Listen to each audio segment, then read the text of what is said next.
प्रतिदिन यहाँ पर संघ का समाधान होता है और आज हम सभी लोग सौभाग्यशाली हैं कि गुरुदेव का हमें सानिध्य मिला। और आप जो भी अपना प्रश्न करेंगे उस हर प्रश्न का गुरुदेव जवाब देंगे, आपके लिए हर सवाल का जवाब मिलेगा। तो मैं स्वयं से शुरू करता हूं कि गुरुदेव आचार्य पद्मनंदी देव ने पद्मनंदी पंचम शतिका में कहा है, जागर साधु ना पूजिए अतिथि सेवा नाही, ताघर शमशान समान है भूत बसे तन माही। पद्मनंदी महाराज ने पद्मनंदी शतिका में जो कहा है वो इस छंद के रूप में नहीं, मूल श्लोक सामने रखना चाहिए। अपने तरीके से अनुवाद किया है, फिर भी मूल का ही अवलंबन हमने लिया होगा। इसका मतलब यही है कि हमारी भारतीय परंपरा में अतिथि देवो भव कहा है। अतिथि देवता के समान है और ऐसा ही यहाँ पर जैन शास्त्र में कथन किया गया है। और जहाँ पर अतिथि का साधु संत का सम्मान नहीं होता है, वो स्थान शमशान के समान होता है। और जानते शमशान में कौन रहते हैं? भूत आदि तो रहते हैं। तो ठीक है, कहने का मतलब इतना ही आचार्य महाराज का, प्रत्येक व्यक्ति को जैसे बने वैसे अतिथि को, साधु संत को अपने घर में लाना चाहिए। और साधु संत के चरण अपने घर में पड़ जाते हैं तो वह घर में कोई भूत पिशाच आदि की बाधा है वो भी दूर हो जाती है और घर का मंगल हो जाता है। अब आप लोगों को लगता है कि अरे हमारे यहाँ व्यवस्था नहीं है, अथवा हमारे यहाँ आएंगे नहीं, अथवा एक साधु क्या करना है दो जगह पड़गान कर, ऐसा नहीं। प्रत्येक व्यक्ति को प्राशुक भोजन तैयार करके अपने घर में आहार के माध्यम से साधु के चरण पड़वाना चाहिए। इसके माध्यम से अनेक लाभ सिद्ध होते हैं। कुछ लोगों की धारणा है कि बहुत सारी व्यवस्थाएं करना पड़ती हैं, अनेक तैयारियां करना होती, अनेक साधन संसाधन अपेक्षित होते। ऐसा नहीं। मैं एक बात सुन रहा था, बहुत ही महत्वपूर्ण बात है। उत्तर प्रदेश में फिरोजाबाद जिले में एक नगर है सिरसागंज।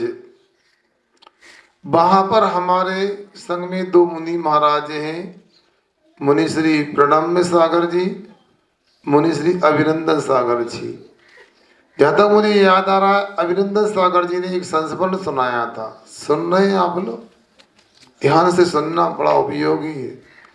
उनके नगर में कोई बहुत पहुंचे हुए मुनि महाराज आए थे, उनका संघ आया था। तो उस समय वो आहार को निकलते थे, 2-3 चौके में जाकर के लौट आते थे, आहार नहीं होता था। और ऐसे 8 दिन निकल गए और 8 दिन निकलने के उपरांत विधि नहीं मिली। और जब विधि नहीं मिली तो वहां पर कोई गरीब परिवार भी रहता था। उनका काम था परिवार में लकड़ी संग्रह करके जंगल से लाना और नगर में बेचना। उस समय में 2-5 रुपया आए, उससे घर का गुजारा करना। उनकी जीवन संगिनी अर्थात उनकी धर्मपत्नी ने एक दिन कहा, कल मैं भी महाराज का पड़घान करूंगी। पति लकड़ा रहे थे, कहते भैया अपने यहाँ गरीब पे कौन आएगा? कहीं मेरा मन बोल रहा कल मैं पड़घान करूंगी। उसके घर में इतना प्रबंध भी नहीं था कि वो गेहूं की रोटी बना सके। उस जमाने में चने सस्ते होते थे। उस चने को पीस कर रोटी बनाई, चने की दाल, चने का लपटा बना के पड़घान किया। और योग से महाराज जी का पड़घान उस चौके में हो गया। और महाराज जी ने देखा थाली में कि एक ही अनाज की सब्जी, एक ही अनाज की रोटी बनी और उनकी विधि मिल गई। उनका नियम था एक ही अनाज का बना हुआ भोजन होगा तो लूंगा नहीं लूंगा। समझ में आ गया। अनेक प्रकार के प्रसंग ऐसे रहते हैं, ज्यादा तैयारी करने में काम बिगड़ जाता है। इसलिए जितने कम लोग चौके में रहे, जितने कम आइटम हो, उतना अच्छा आहार साधु का होता है। अपना प्रयास अच्छे से करना चाहिए, कभी डरना नहीं चाहिए हमारे आहार नहीं हो सकते अथवा हम करा नहीं सकते। अगली चंदेरी वो अपनी जिज्ञासा रखेंगे। नमस्ते गुरुवर। आगम में जो 7 तत्व बतलाए गए हैं उनमें से कौन कौन से तत्व गेय हैं, कौन उपादेय और कौन से हे हैं, कृपया समाधान करें। नमस्ते गुरुवर। देखो, अध्यात्म को लेकर के ब्रह्मचारी जी ने प्रश्न रखा है। आप लोगों ने तत्वार सूत्र पढ़ा होगा, जीवा जीवासरा बंध संबंध मुक्ता तत्वम। ये 7 तत्व होते हैं। तत्व किसे कहते हैं? तस्व भावा इति तत्वम। वस्तु का जो भाव होता है उसे तत्व कहते हैं। जैसे नमक का भाव क्या है? खारापन। मिश्री का भाव क्या है? मीठापन। यही उसका तत्व होता है। दुनिया में मूल में 7 तत्व होते हैं, जीव तत्व, अजीव तत्व, आश्रव तत्व, बंध तत्व, संबर तत्व, निजरा तत्व और मोक्ष तत्व होते हैं। इनमें देखो, आश्रव बंध के माध्यम से संसार की प्राप्ति होती है और अजीब कर्मों का आत्मा में संबंध होने से आत्मा पराधीन हो जाता है। इसलिए अजीब, आश्रव और बंध ये तो छोड़ने योग्य हैं, इसलिए हे कहते हैं। आश्रव नहीं, संबर, निर्जरा और मोक्ष इस सुख मिलता है, ये उपादेय ग्रहण करने के योग्य हैं। क्योंकि पूरी घटना जीव तत्व में होती है और जीव तत्व में न छोड़ने योग्य न ग्रहण करने योग्य। क्यों? मैं स्वयं जीव हूँ, उसको गे मान करके चलना चाहिए। इस प्रकार हे उपादेय और गे तत्व को अपन यहाँ विभाजित कर सकते हैं। जिज्ञासा कर रहे हैं श्री नीरज सिंह हर्रई और तैयार रहेंगे पारस जैन। बोले 1008 आदिनाथ भगवान की जय। परम पूज्य मुनि श्री निर्णय सागर मुनि महाराज की जय। चुल्लक महाराज जी, इच्छा महाराज जी। महाराज जी, मेरी जिज्ञासा है कि मेरे मंदिर जी में पहले मूल नायक प्रतिमा छोटी थी, अब प्रतिमा बड़ी प्रतिष्ठित हो गई है, तो उस छोटी प्रतिमा को महाराज जी हम लोग डेली अभिषेक कर सकते हैं कि नहीं? देखो भैया, अभिषेक पूजन आदि की व्यवस्था इस श्रावक के अधिकार क्षेत्र में होती है और श्रावकों की अपनी समिति कमेटी होती है। स्थानीय स्तर पर मंदिर कमेटी की जैसी व्यवस्था हो उसके अनुसार आपको व्यवस्था बनाना चाहिए। इसमें हम निषेध भी नहीं करेंगे, विधान भी नहीं करेंगे। यदि प्रतिमा में कोई रासायनिक बाधा ना हो, मतलब पुरानी अत्यंत प्राचीन प्रतिमा पाषाण की होती, क्षरण होता है, तो रोज रोज अभिषेक करने को मना करते हैं। यदि मान लो रासायनिक बाधा नहीं है और समाज में विरोध नहीं है तो करो, तो मना नहीं कर रहे। और यदि समाज में कि नहीं कर सकते हैं तो भैया शांति बनाए रखना पहली शर्त है, बाद में अभिषेक पूजन करना उचित है, ऐसा समझना। जिज्ञासा कर रहे हैं पारस जैन और तैयार रहेंगे सोनू जैन लकलका। मुनि श्री के चरणों में नमोस्तु, शुल्लक जी के चरणों में इच्छा में। मुनि श्री, मेरी जिज्ञासा है, श्री कृष्ण को टीका के पैकेट का बंद कब हुआ था और केवली के सामने पाठ मूल में उठा है जय श्री कृष्ण को? देखो, तीर्थंकर कर्म प्रकृति का आश्रय बंद 16 करण भावनाओं के साथ साथ केवली भगवान या शुद्ध केवली भगवान के पाद मूल में होता है। श्री कृष्ण जी को तीर्थंकर प्रकृति का आश्रम बंद का हुआ था। तीर्थंकर प्रकृति का आश्रम बंद का हुआ था। इसको लेकर के थोड़ा मुझे स्मरण नहीं हो रहा है, जहाँ तक कि नेमिनाथ भगवान के समोसरण में हुआ है, क्योंकि अगली 24वीं में उनका भी नंबर है। इसलिए नेमिनाथ भगवान के समय में श्री कृष्ण जी हुए हैं, जो हमारे नारायण के माध्यम से बड़े सम्माननीय हैं और आगे तीर्थंकर होंगे। जिज्ञासा रखेंगे सोनू जैन और तैयार रहेंगी सुमन जैन लकलका। महाराज जी के चरणों में नमोस्तु नमोस्तु नमोस्तु। महाराज, श्री जिज्ञासा मेरी यह है कि जब सुबह अभिषेक शांति धारा करते हैं तो पंखा आदि चलाना चाहिए या नहीं? बड़ी गजब की शंका है आपकी भैया। देखो ऐसा है, मुनि महाराज तो पूर्ण रूप से संयम का पालन करते हैं। आप लोग मुनि महाराज नहीं हो, यद्यपि फिर भी मुनि महाराज की आराधना करते हो, उनका अनुकरण करते हो, तो आपका ये नैतिक कर्तव्य बनता है, भले ही पंखा कूलर का त्याग नहीं है आपका, कम से कम मंदिर में आकर तो संयम का परिचय दो। आप 24 घंटे के लिए मुनि महाराज नहीं बन सकते हो, तो आधे घंटा 1 घंटा तो मुनि की तरह चर्या करके बताओ, तो आपका कल्याण हो सकता है। फिर भी आप लोगों को बाधा है, तो आज वही खिड़की आदि खोल करके प्राकृतिक हवा के माध्यम से अनुकूलता बना लो। इसके बाद भी यदि आपका मन नहीं लगता, पंखा के बिना पूजा नहीं हो रही, कुछ भी नहीं चल रहा काम, तो आप लोगों ऐसे पंखे तो बिल्कुल ना घर में रखना चाहिए ना मंदिर में, जो खुले पाखुड़ी वाले होते हैं, जाली नहीं होती है।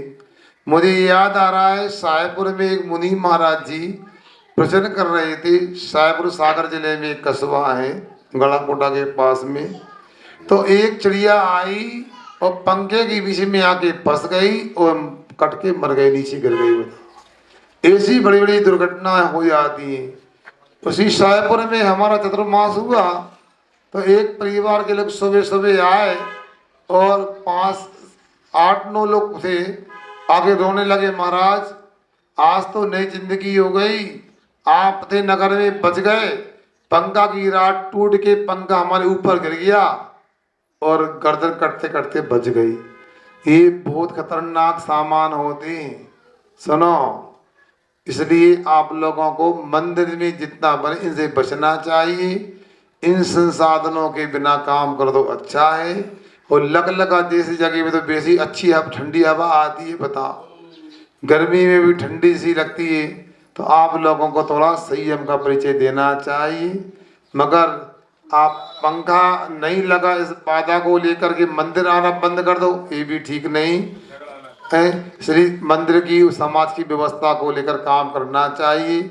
हम निषेध भी नहीं कर सकते, विधान भी नहीं कर सकते, मगर समाज में जो भी हो पहले प्रेम वात्सल्य होना चाहिए। हाँ, बहुत अच्छा। जिज्ञासा रख रही है श्रीमती सुमन जैन और तैयार रहेंगी सुनीता जैन।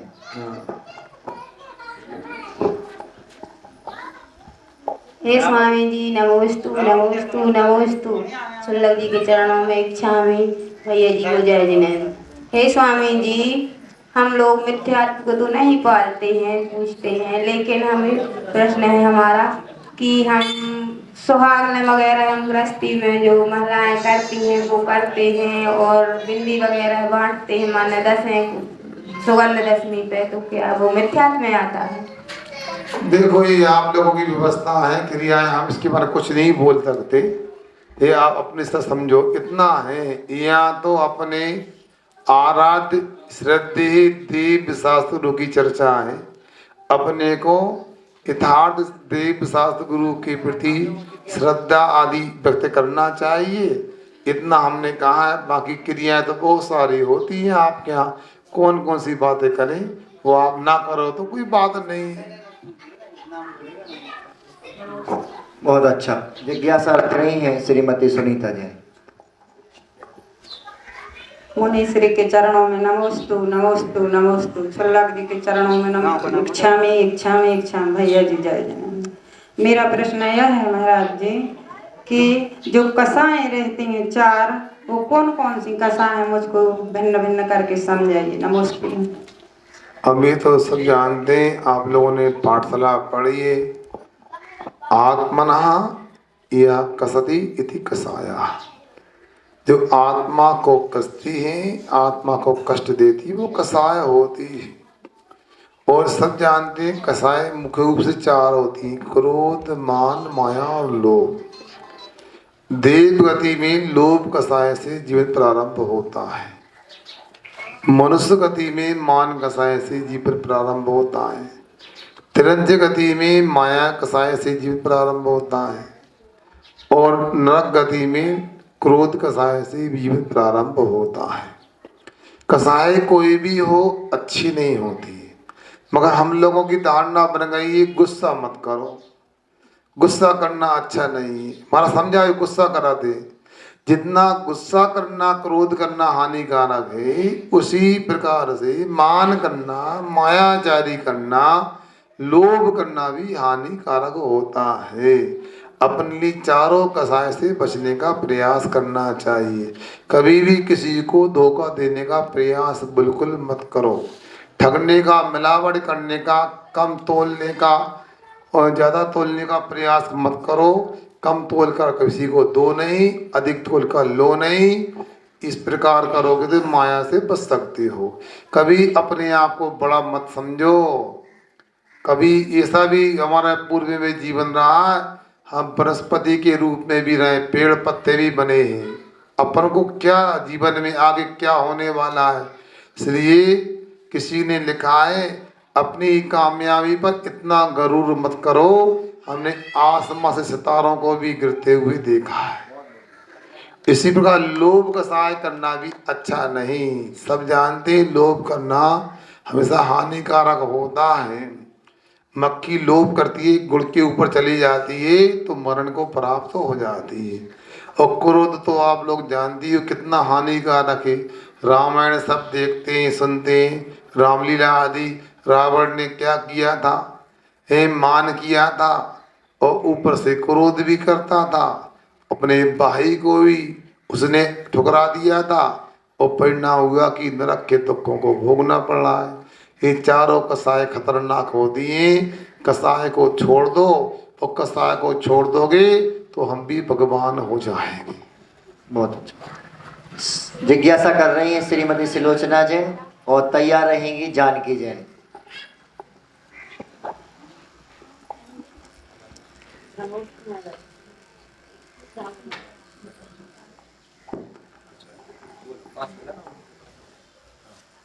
नमोस्तु महाराज। इच्छा में महाराज जी, बंधन भैया जी। महाराज जी मेरी इच्छा ये है कि शांति धारा में घंटा बजाना चाहिए कि नहीं बजाना चाहिए। और मंदिर में हमारे भाव लगते हैं महाराज जी, तो दूसरा विघ्न डालता है तो हमारा ध्यान उचट जाता है। और मंदिर जी में आप कहते हो कि करना हो तो पूजा करो, न करना हो तो आप घर जाओ।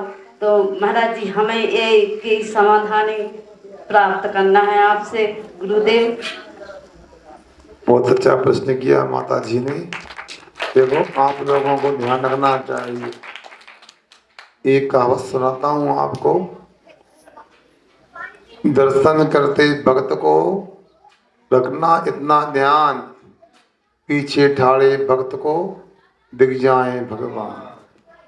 मैं भी भगवान के दर्शन करने आता हूँ। आज भी ऊपर दर्शन करने गया था, लगा पीछे लोग दर्शन कर रहे हैं तो मैंने बाजू से दर्शन करने का प्रयास किया। आप लोगों को ये ध्यान रखना चाहिए। हम लोग धर्म ध्यान करते हैं, अच्छी बात। और यदि हमारा धर्म ध्यान नहीं भी होता है तो दूसरे के धर्म ध्यान में बाधा उत्पन्न ना हो, इसका प्रयास करना चाहिए। पूजन करने के लिए तो प्रेरणा देना चाहिए, मगर ये कहना तो अच्छा नहीं कि तुम्हें पूजन करना है तो करो, नहीं घर जाओ। आपको यदि दिक्कत है तो आप घर चले जाओ। उसको रोकने के लिए क्यों आप तत्पर हो रहे हो? और पहले प्रश्न किया कि शांति धारा में घंटा बजाना चाहिए कि नहीं। अरे शांति धारा को अलग से क्या मानते हो? अभिषेक का ही ये बड़ा रूप शांति धारा है। अभिषेक के समय घंटा बजाते हो, शांति धारा में बजाते तो मना नहीं है, तो न बजाओ तो आवश्यक नहीं है। मगर आप लोगों को ये बात ध्यान रखना चाहिए, हमारे निमित्त से मंदिर में धर्म आयतन में अशांति का वातावरण ना हो, किसी प्रकार से किसी को असंतुष्टि ना हो, किसी को नीचे दिखाने का प्रयास मत करो, ये बड़ा हानिकारक है। घर के व्यापार के खेत खलिहान के पापों का विसर्जन तो मंदिर में आके किया जाता है, और मंदिर में इस प्रकार नीचा दिखाओगे, किसी की उपेक्षा करोगे, तिरस्कार करोगे, तो जो कर्म का बंद होगा, पाप का बंद होगा, उसका विसर्जन कहाँ करोगे बताओ लगा वालों। इसलिए ज़्यादा होशियारी नहीं, अपने को बगेरना चाहिए, अपने को पाप कर्म से बचाने का प्रयास करना चाहिए। किसी भी शर्त पर, किसी भी परिस्थिति में दूसरे को धर्म ध्यान में बाधा नहीं पहुंचाना चाहिए, अन्यथा पता नहीं अगली बार कहाँ जन्म मिलेगा, जब मंदिर भी नहीं होगा, गुरु भी नहीं होंगे, भगवान जिनमाड़ी भी नहीं होगी। अपने को तो अपना तो पुण्य है, लगा केने को तो आउट में पड़ता है, मेन रोड पे नहीं है।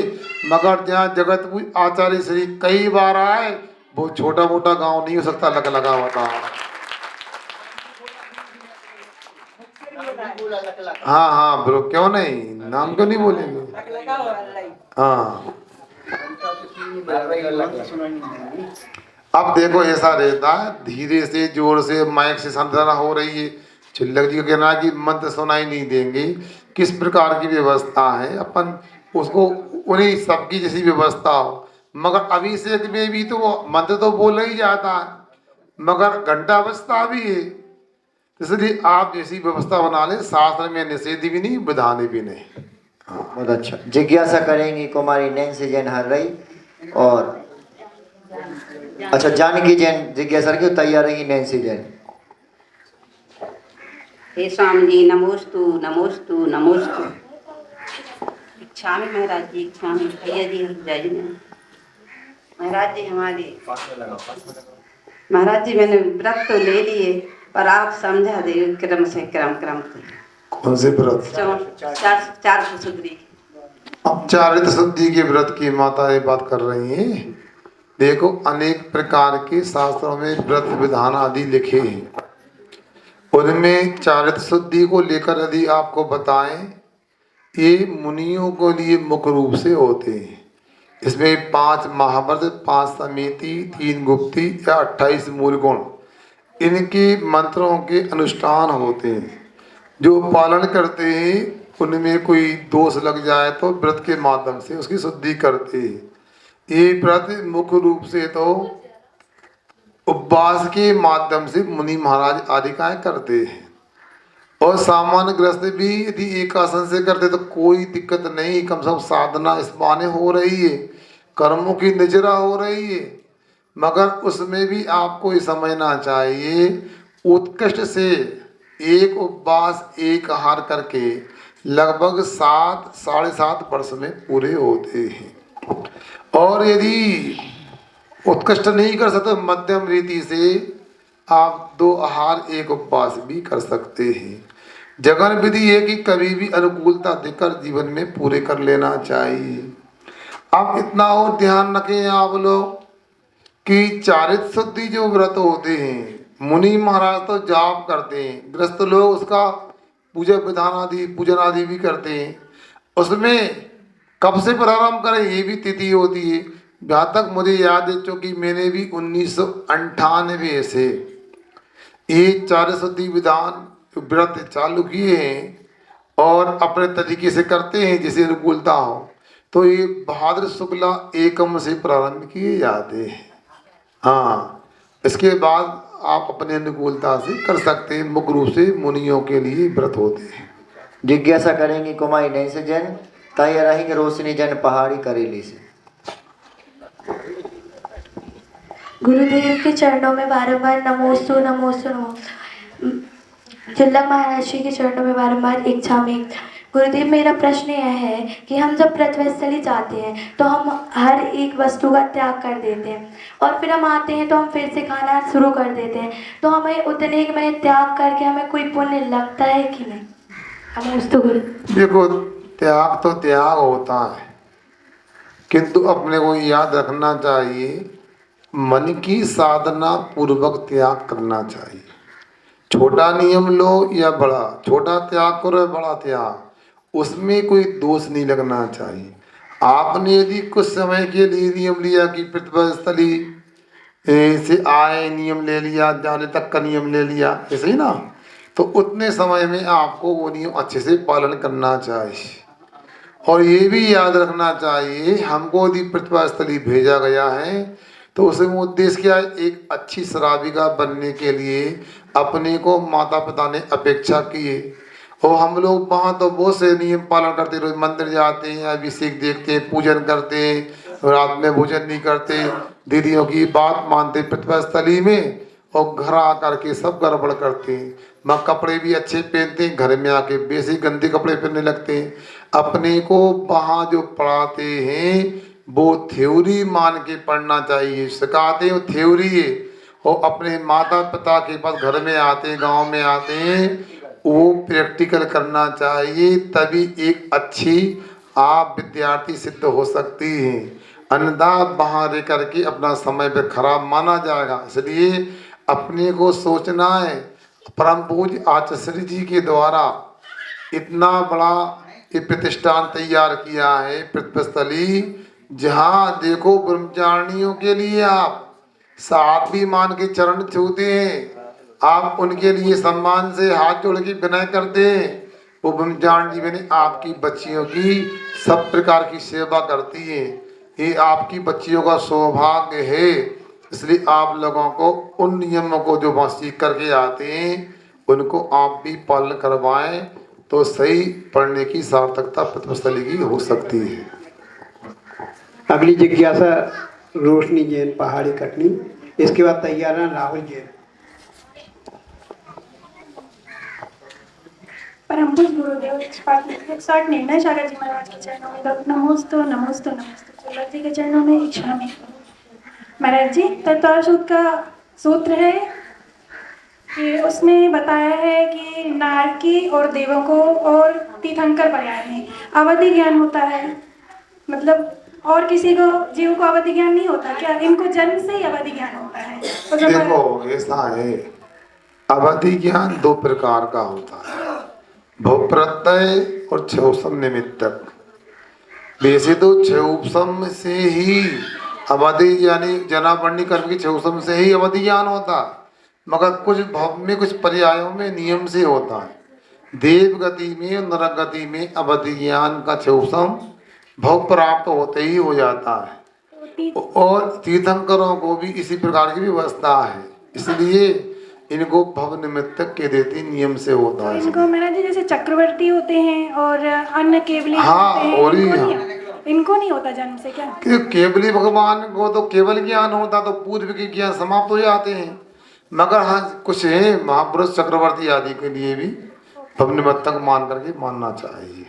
ठीक, समय होने वाला है, थोड़ा और एक दो। अगली जिज्ञासा के राहुल जैन आए और अपनी जिज्ञासा रखें। इसके बाद तैयार रहे अंतिम जिज्ञासा शैलेंद्र जैन। महाराज श्री चरणों में बारंबार नमोस्तु। इच्छाएं महाराज जी, भैया जी जय जिने।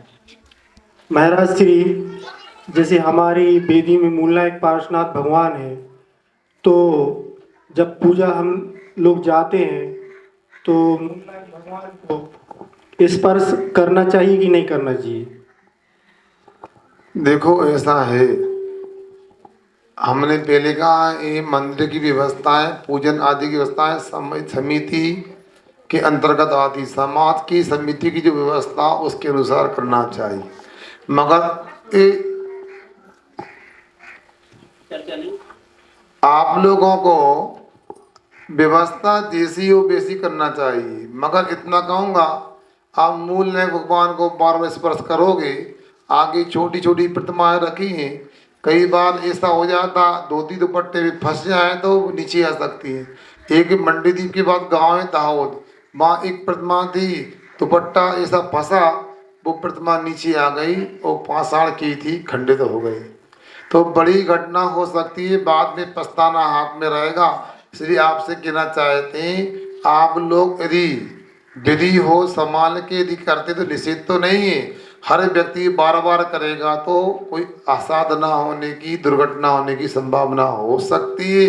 संभाल के यदि करते हैं तो मना भी नहीं करेंगे, क्योंकि आप लोगों की भावना है तो शुद्धि के वस्त्रों में शुद्ध हाथ धो करके स्पर्श कर मना नहीं है, मगर रोज रोज करना भी जमता नहीं है। शरण जी यहाँ और अपनी जिज्ञासा रखें, अंतिम जिज्ञासा।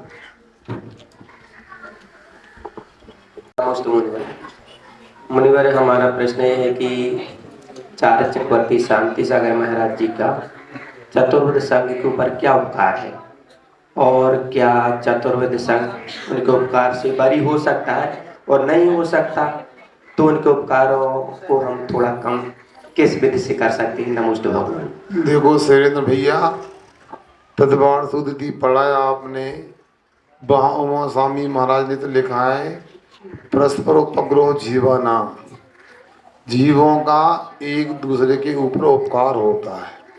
साधु भी हो सकते हैं और ग्रस्त भी हो सकते हैं। आपने कहा आचार्य शांति सागर जी का क्या उपकार है? सभी मुनि महाराजों का संसार के अनंत जीवों पर उपकार है। क्या उपकार है? उनकी प्रत्येक चर्या में प्रत्येक जीव को कष्ट ना हो ये प्रयास होता है। रही बात आचार्य शांति सागर जी की, इस युग के एक महान आचार्य हुए हैं जिन्होंने निर्दोष रूप से मुनि धर्म को आचरण करके लोगों के सामने रखा है। यदि ऐसे आचार्य न होते तो हम जैसे मुनि महाराज इस मुनि पद को या तो प्राप्त नहीं कर पाते, और प्राप्त करते थे कर भी लेते मान लो तो जैसा शास्त्र में कहा सब पालन नहीं कर पाते। उनका बहुत बड़ा उपकार श्रावक और मुनियों के ऊपर है, और हम उनकी जितनी विनय कर सकते हैं करना चाहिए। ऐसे साधुओं के दर्शन करने से भी पापों का नाश होता है। दिनवाणी के ज्ञान से